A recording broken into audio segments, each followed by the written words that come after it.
Hey everybody, we're going to talk about the next theory and final credible theory that's circulating on the internet about what could have caused Jon Jones's positive steroid test, and that theory is that he was taking some sort of oral testosterone or biosimilar that was tainted with turinabol.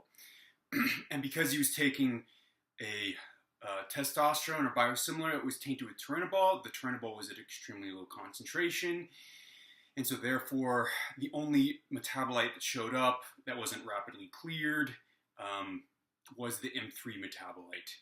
And the other ones, just because they were present in just such low quantities to begin with, and they're cleared so rapidly to begin with, didn't show up, where the M3 metabolite had a chance to accumulate, because even though the turinabol was at trace levels and to begin with, the M3 metabolite being created in the body over time had enough time to accumulate. Hold on just a moment. Get out of here, cat. Cat out. Cat out. Cat out. Out, cat.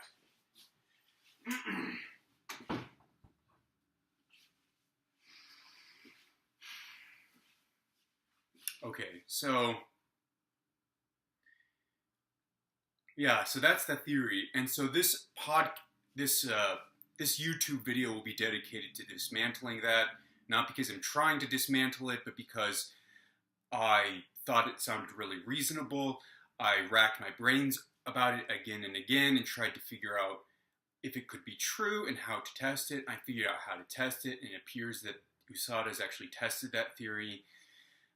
And I have the results of that, the results have been reported to me through somebody who's credible. So before I get into explaining all of that, I first want to explain some other way of making sense of these results that isn't related to taking endogenous testosterone, but was related to microdosing turinabol. I talked about this in my first video. Here I want to review that, and I'm going to review that in a couple minutes. And after I do that, we're going to go dive into the deep of why he was not microdosing with some sort of testosterone or biosimilar that was contaminated with turinabol, and that is definitely not the case. And in the end, I want to make the case that I can't think of anything possible that he could have done to get this result that was cheating related. I literally cannot think of anything, given the current science as it stands, given even my speculative capacities. I just can't come up with anything. And if I came up with something, I would relentlessly try to test it and figure it out. And that's what I've done here. And that's what I'm going to talk about in a few minutes. But first, let's review. Oral turinabol, it looks a lot like testosterone. That's why it works similar to testosterone. So it's anabolic, so it's mildly androgenic, mild to moderately androgenic. It's metabolized into M3. M3 is the longest lasting metabolite of turinabol, as far as we know. And there's a bunch of other metabolites as well that last up to about 22 days, between 5 and 22 days. Turinabol itself can be detected for about 5 days. These are the basic facts.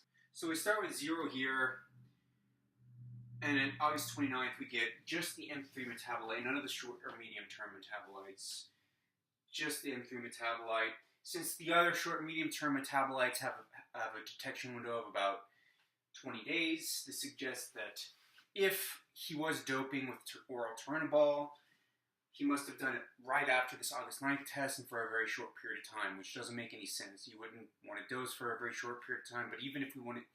So already the theory doesn't really make sense. But even if he wanted to do that, he would have had to have somebody tell him on August 29th he was going to have his next test, so he knew not to dose for too long and knew not to get caught. Okay, so something already doesn't make sense, but hey, we're going to go with the theory.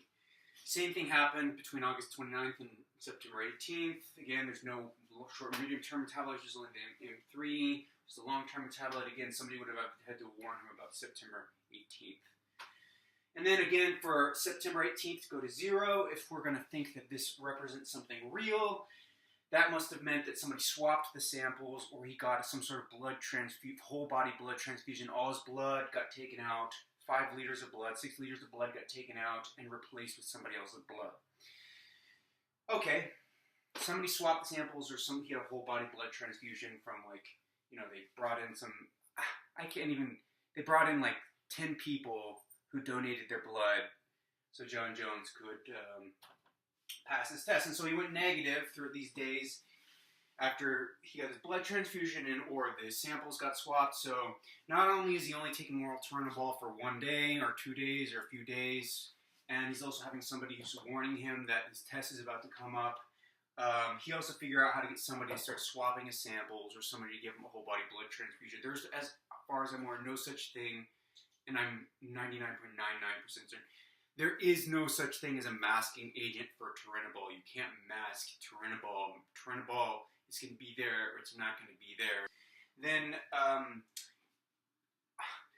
Then again, this happened again where on November 14th, somebody told him on December 9th you can have a blood draw, so he took a bunch of oral turinabol this time, and then he got tested positive. So in this case, somebody warned him properly, but somebody couldn't swap the samples out, or he couldn't find enough people to give him some more to swap his entire bloodstream out. So, and in addition to that, it's much better to microdose testosterone. If you're going to get detected with something and cause the UFC a huge amount of problem, you're going to want a dose of testosterone. You're going to have a much lower likelihood of getting tested positive.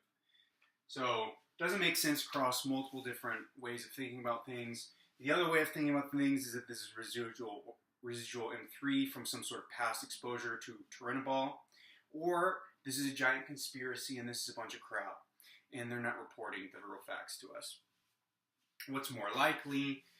I mean, is it likely that they're going to go throw away everything for Jon Jones and hide all this stuff up just so they can get Jon Jones to fight, even though Dana White doesn't even seem to like him that much, or didn't seem to like him that much?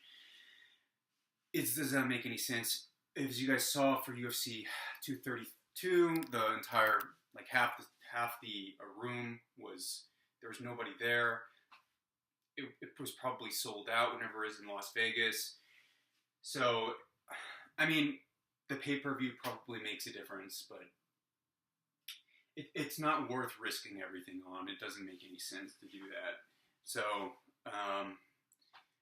he's either got this elaborate scheme where he's dosing with oral turinabol, and he's an idiot, and he's having people whole body blood transfusion him, and swap samples, and he's having somebody warn him ahead of time just so he can do this dumbass microdosing scheme with oral turinabol instead of something that makes sense, or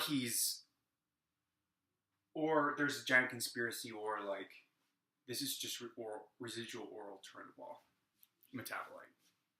I mean, it's really that simple. So let's go talk about the nitty-gritty of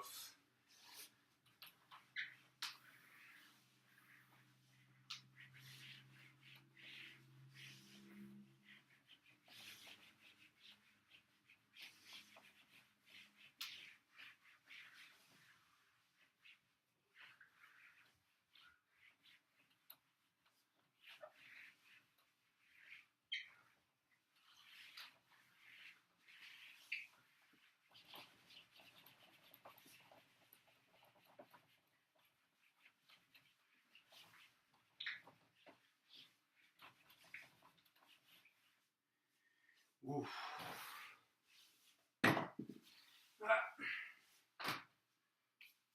Let's talk about the nitty-gritty of this idea that he may have microdosed with testosterone that was contaminated with oral turinabol, and then let's see whether this makes any sense.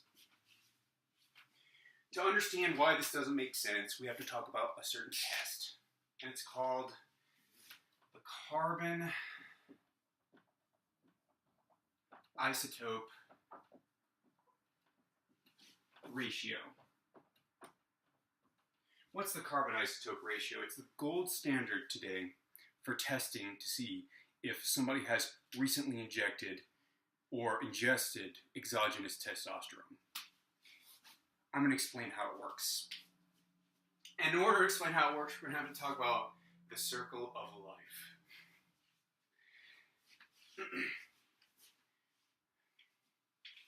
The circle of life. As everybody knows, plants take in CO2 and they give off O2. And that O2 is taken in by humans and given off as CO2. Okay? So it's a circle of life. Like so. Plants. O2. Animals. CO2. The circle of life. Where does this C in the O2 go? That is the interesting part. And that C is what allows these plants to form all of their organic structures. So you may have heard that all life on Earth is carbon-based. And that's because it is. And so when you take an organic chemistry class, what they mean by organic is carbon-based. So all of an organic chemistry class is how do you manipulate and think about molecules with carbon backbones.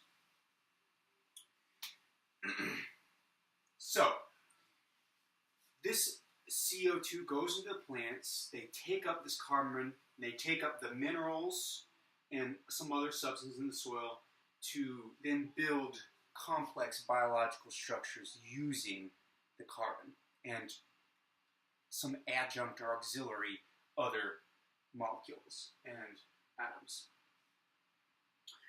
Then they give off the O2 the humans then take up. Well, so the question is how do humans get their carbon? And the answer is, even though they don't breathe carbon like plants do, humans actually, that's the opposite way around, right? Humans, or all animals really, eat plants and, of course, other animals. But those animals eat plants. So those plants or animals that the humans or other animals eat, are that carbon from those food sources is incorporated into the biological structures of animals. And so that's how animals grow. That's how animals synthesize their biological compounds, which then constitute their bodies. So my body is all basically originally comes from plants. Here's how carbon isotope ratio works. So there's actually several kinds of carbon. So as you guys might remember from your basic chemistry class, there's 3 fundamental subatomic particles. Generally speaking, high school level, middle school level. There's 3 subatomic particles. One is the neutron, one is the electron, and one is the proton. And so a carbon consists of 6 protons, 6 neutrons, and 6 electrons. And this 12 corresponds to 6 protons and 6 neutrons. There's also a rarer form of carbon called carbon-13. And carbon-13 consists of 6 protons and 7 neutrons. So 6 plus 7 is 13, 6 plus 6 is 12, and that's how we get the number. We don't count the electrons. This is a little bit rare, but this still does get incorporated into plants, and therefore into animals. Some plants, called C3 fixers, take up a different proportion of that carbon than other plants, which are C4 fixers. Okay? C3 fixers, to oversimplify a little bit, but basically, they take up a lot of C12 compared to C13. C4 fixers take up a little bit of both, but a little bit more C13 than the C3 fixers do. So this is our C12 guy, and this is our C12 plus C13 guy.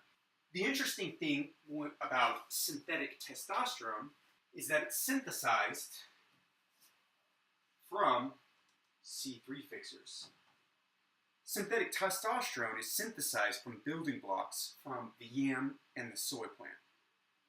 These building blocks are called phytosterols. They look a lot like cholesterol, which is also how testosterone is synthesized in the body. But organic chemists take these phytosterols, which look like cholesterol, and then they synthesize artificially synthetic testosterone in a test tube. And they use yam and soy.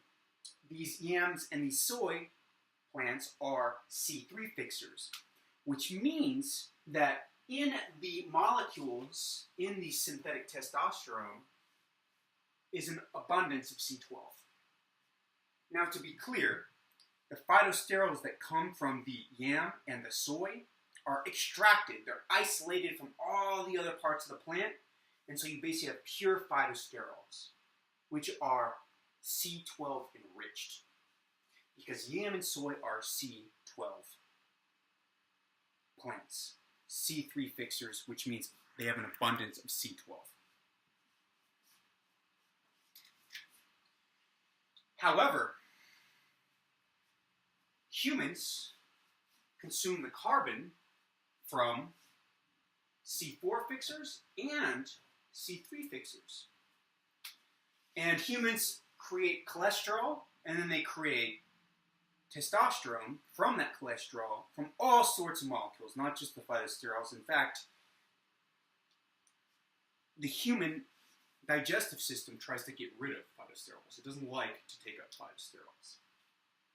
If you overload it, you can get more phytosterols, but the human body doesn't like to take up phytosterols. So it synthesizes cholesterol and then testosterone from other molecules, not phytosterols, inside these plants or animals that ate those plants. What that means is, if you look at somebody's testosterone and you see an abundance of C12, what does that mean? That means that testosterone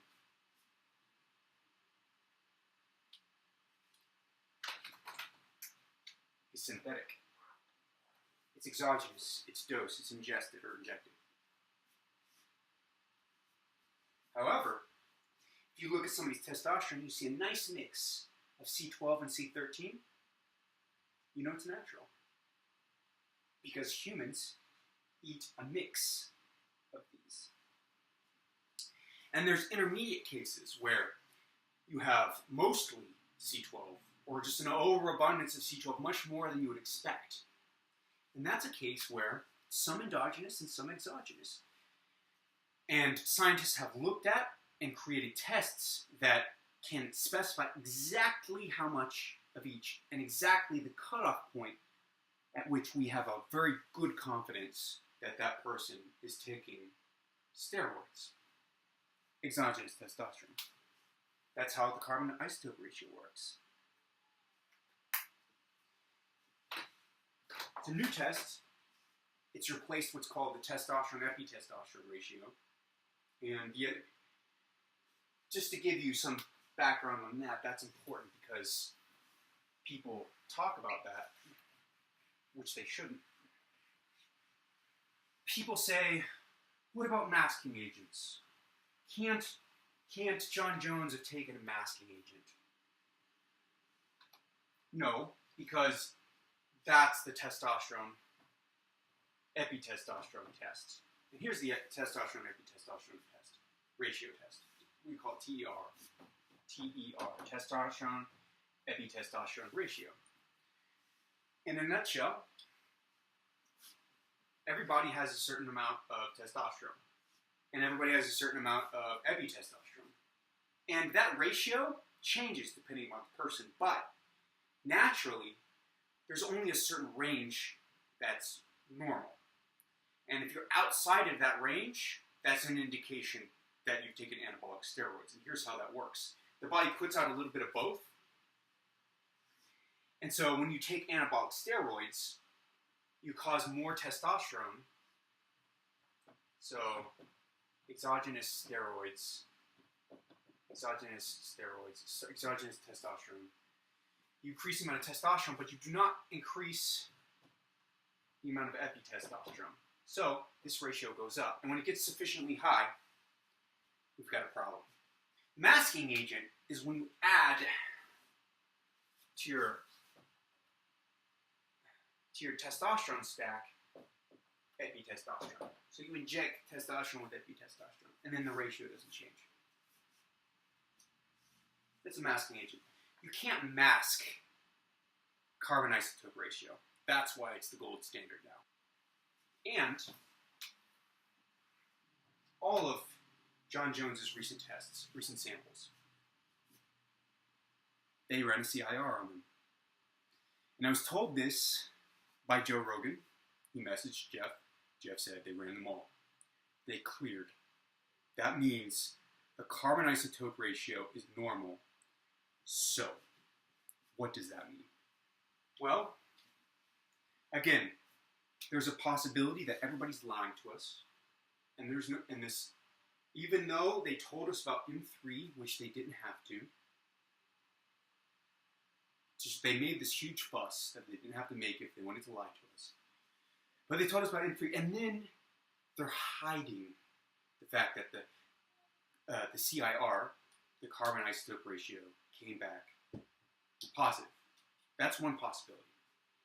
Another possibility is that Jon Jones got a whole body blood transfusion. All his blood got transfused. That was somebody else's testosterone right before he took the test. So he has a bunch of people in his basement who saw a knock on his door. He says, "Just a moment, please. I'll be right out." He ran to his basement. He got a whole body transfusion. He ran back out in heat or whatever. I don't know how they run the tests. That didn't happen, obviously. So you cannot mask the carbon isotope ratio unless there was a plant that was a C4 fixer and you made testosterone from that, but I've never heard of that before. And I can't find anybody who's heard of that before. Could be possible. And then you also had a little bit of C3 mixed within it because it has to be a mix in order to reflect the normal human ratio of C12 to C13. Okay, let's say that happened. There's just a problem with this. State of the art. And someday this will probably exist, if it doesn't already exist. And if it doesn't exist, somebody should be smart and try to make this happen. Because, I mean, whoever is going to do that is going to make some money. But, state-of-the-art testosterone, the perfect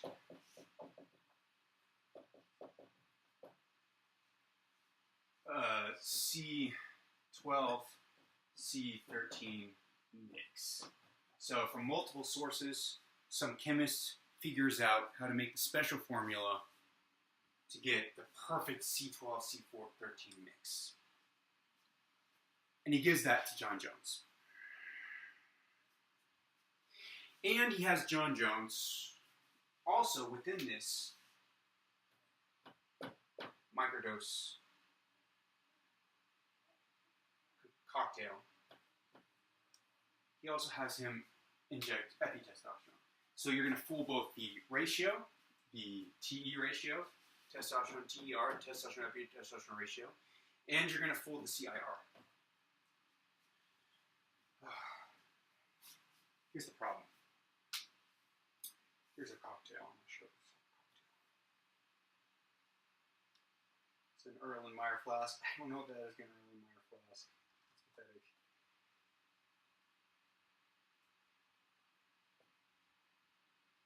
And of course, everything in science is green or blue, so it must be green or blue. It's not really green or blue, that's a joke. Oh, sometimes it is. And when it is, that's a lot of fun because we feel like scientists. That's fine. Here's our potion. Our perfect mix potion. But oops. Somebody forgot to clean off the turinabol.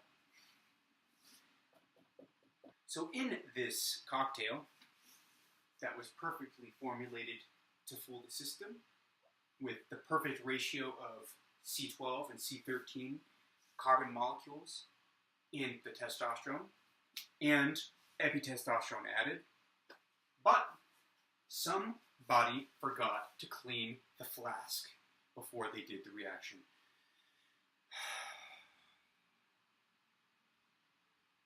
Somebody who's this smart, who could do this and do it well, and then you accidentally contaminate with turinabol because you're an idiot. It doesn't make sense. Somebody who's a genius but a retarded amateur, like at the same time. So that's my argument, and I think that's a good argument. In addition,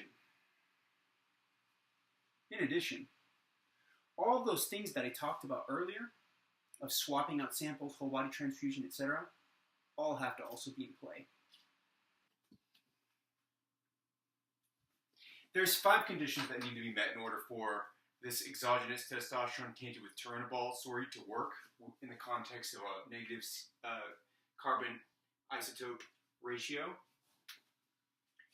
The first condition is we need a meticulous genius, somebody who can implement all of this in a way that I've never seen anybody implement before.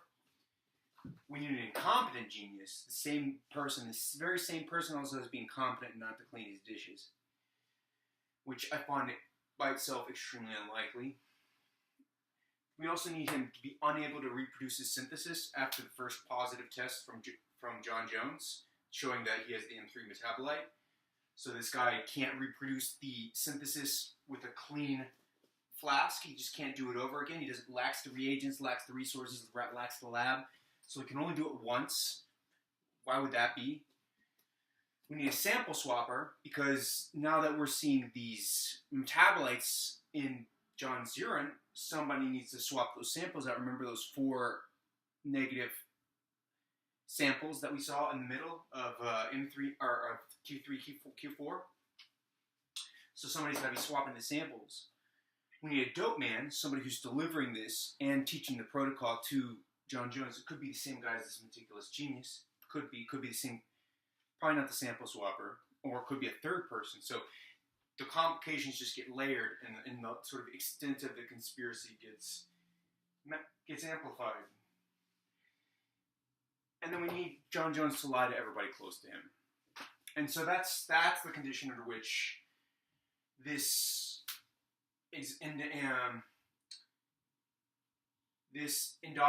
exogenous testosterone tainted with oral turinabol could be the case. Just want to make clear that the point of this video is just to show that oral turinabol, it requires all sorts of ad hoc hypotheses, all sorts of strange conspiracy theories, etc. to make that work. Same thing with oral or injected testosterone that's tainted turinabol. It just seems entirely, it seems extremely highly unlikely that the scenario that would need to be the case in order for that to work is the case. So that basically leaves a gigantic conspiracy or residual M3. Residual M3 has been talked about a lot. I want to briefly mention one other possibility, which I think is looking increasingly likely in my opinion, especially in the context of a lot of weird things happening with the M3 metabolite in other professional leagues, even in the Major League Baseball league. There is a paper by a Russian named Kopylov. He's at the Moscow Institute of Sciences, I believe. Assuming his papers are correct and the WADA tests, and as far as I know, and as far as I've seen for any of the papers done on M3, and I've looked at pretty much everything, they haven't done negative controls for the M3 metabolite, which means that they don't know what a healthy person looks like. They only know what people who are doping look like for the M3 metabolite. That means that they don't know for sure that the M3 metabolite doesn't show up in negative controls. And this is especially pertinent because, as this guy Kopylov points out, the M3 metabolite itself there's some controversy surrounding it, whether or not the structure that's proposed for the M3 metabolite is actually the real structure. So a final theory, which I think is probably makes the most sense to me, because they've never run these negative controls and compared them against people who have actually been doping with turinabol, even though the M3 metabolite was instrumental in the sting that brought down many of the athletes associated with the Russian doping program, and even though it was relatively specific in that instance in really catching those athletes, it may be the case that because of this structural uncertainty about M3, it's also picking up cases that are non-specific, meaning people who are either ingesting other substances that might not be banned but are being metabolized and showing up in the blood, or even endogenously produced substances that look like M3 but aren't distinguished from M3 because of the uncertainty about M3 structure. If this is the case, then it's not actually a turinabol residue for Jon Jones, but it might even just be something that's unique to his particular genetic disposition. This might be a really rare compound to be produced at really at picogram levels, but that's produced by a lot of people, but just by a few people if you talk in terms of the total population. This is a lot of hand-waving stuff, right? But the point is either the residue or the non-specific test theory is much, much, much simpler than any of the alternative theories. And that's what makes these two theories much stronger.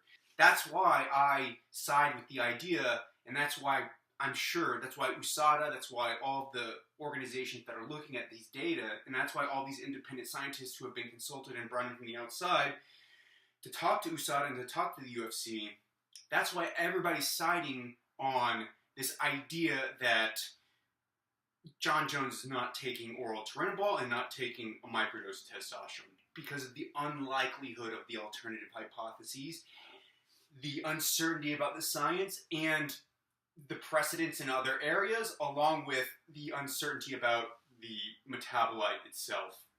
So, that's my position, and I think that's the only reasonable position anybody can take on this case. Unless you are a conspiracy nut or a Jon Jones hater. Thanks for watching. So if you really like what I'm doing, not just with this stuff with turinabol and testosterone, but also with my health and nutrition stuff, you should check out if you haven't checked it out.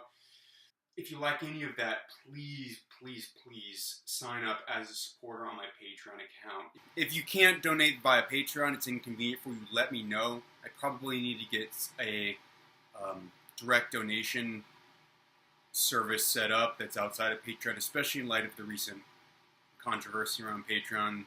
Probably want to get something as a setup that's alternative to that anyway. So let me know if that's also an issue for you. But if it isn't and you can do Patreon, please, please, please sign up. $5 a month. Every single little bit helps so much. You can't imagine. Thanks for watching.